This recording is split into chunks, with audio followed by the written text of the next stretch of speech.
I got the call from my chief resident that there was a big burn coming in, and we mobilized the troops.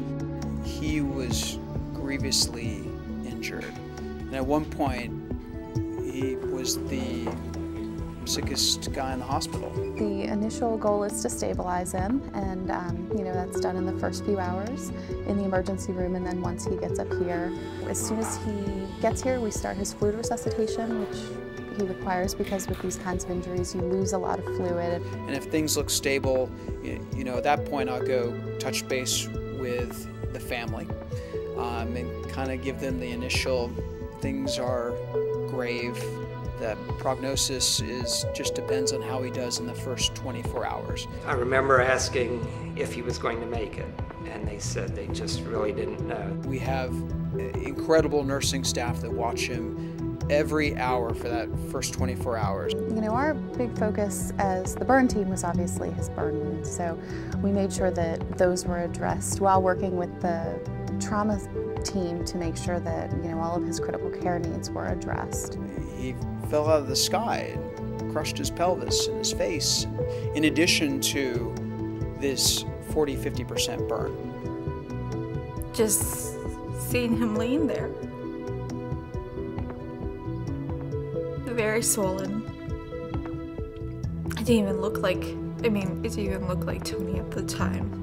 Because his burns were so extensive, I couldn't just take him to the operating room and cut all the burn tissue off all at once. So there's this interplay between getting off the bad tissue to reduce risk of infection and keeping what you can for better cosmesis and even better movement later. When he first came to us, he went to the operating room at least once, if not twice a week, for the majority of his initial time. Of course, in the early days, those were life-saving surgeries. And of course, there's a lot of waiting and a lot of wondering what's going on until they come back. And every time he came back from the operating room, but with the fluid loss from surgery and undergoing anesthesia, he came back sicker. So it was 2 steps forward, 1 step back every time. Your skin is everything. Keeps your fluids in, keeps the bacteria out,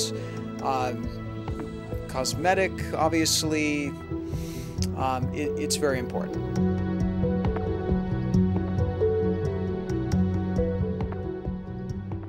All the burns that were 3rd and 4th degree on his legs, his arms, were released.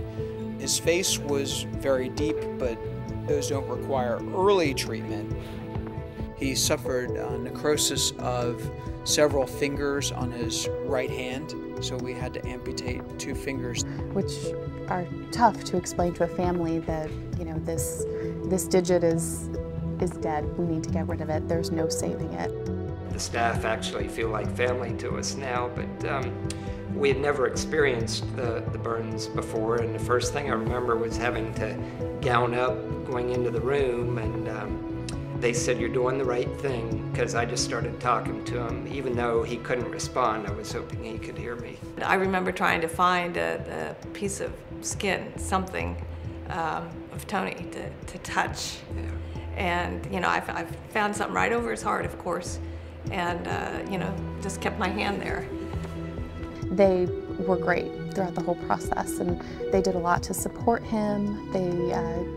They trusted us and what we said to them and what we explained to them, and they were very involved. There was one time when the nurse said that he was starting to kind of wake up, and I went back, and I remember him taking, his hands were so wrapped, and I remember having my hand gloved, and he knew who I was, and he tried kissing my hand.